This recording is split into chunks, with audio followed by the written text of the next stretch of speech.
วันเวลาผ่านมาเนิ่นนานเหมือนสายทานไหลไปบ่หวนคืนแต่มีคำหนึ่งที่มั่นคงและยั่งยืนบ่อาจลืมความเป็นเพื่อนดีต่อกันยามยังอยู่สุขและทุกข์ช่วยแบ่งปันมิตรภาพนั้นจงหาษาไว้หากวันใดล้มลงเพื่อนจงลุกสู้ใหม่เฮาจะก้าวเดินไป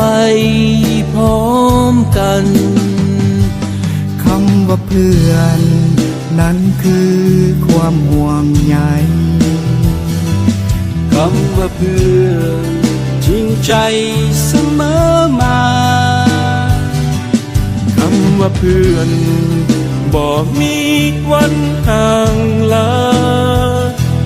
สั่วดินฟ้าเพื่อนกันตลอดไป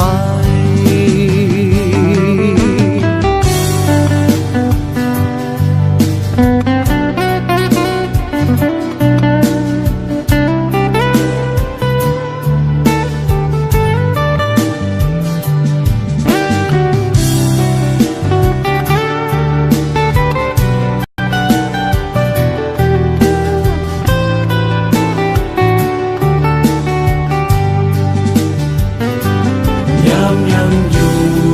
สุขและทุกข์ช่วยแบ่งปันมิตรภาพนั้น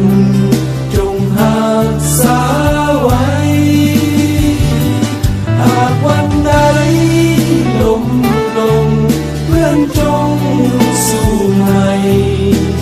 เฮาจะก้าวเดินไปพร้อมกันคำว่าเพื่อนนั้นคือความห่วงใยคำว่าเพื่อนจริงใจเสมอมาคำว่าเพื่อนบ่มีวันห่าง